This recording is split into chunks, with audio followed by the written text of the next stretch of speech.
gol per la solidarietà arriva alla 15ª edizione, lo stadio Angelo Massimino di Catania si gremisce di tantissimi giovani e di tantissimi ragazzi catanesi che hanno voglia di contribuire al grande progetto di solidarietà di Luca Napoli. Tanti artisti in campo, personaggi del mondo della cultura, dello sport, della politica, dell'imprenditoria, la All Star nazionale, ma soprattutto un'occasione per dire ci sono e un'occasione per dire che questa città, quando c'è bisogno di essere presenti, è sempre presente.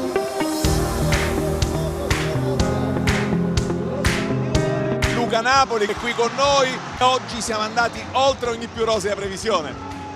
Sì, non stavamo nella pelle perché dopo 3 anni di sosta e box l'abbiamo vissuta come se fosse stata la prima manifestazione che abbiamo svolto nel 2004 e devo dire che oggi, quando siamo entrati in campo, c'era qualcosa di diverso. Forse sono stati 3 anni di stop, so soltanto che ognuno di noi ha espresso un'energia incredibile.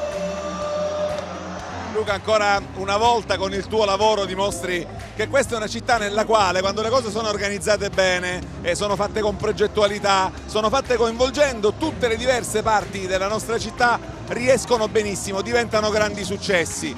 Ma secondo me si deve sempre tirare il lato migliore di ognuno di noi.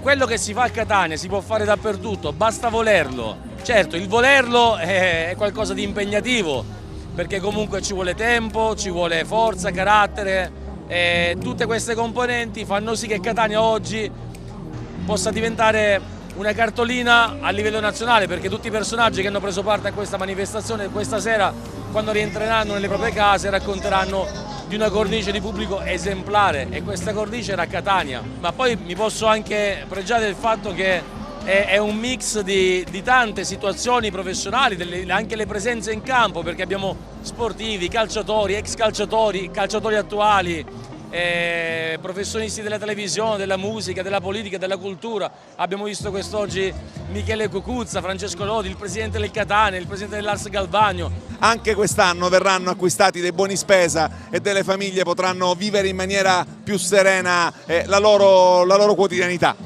Sì, e poi come dico sempre, non ci occupiamo di politica, quindi quello che riusciamo a fare è una carezza, è un segnale, qualcosa che fa capire che basta avere soltanto una buona volontà, una buona organizzazione e si può aiutare chiunque. Un gol per la solidarietà, orgogliosi di essere siciliani. Alla prossima edizione.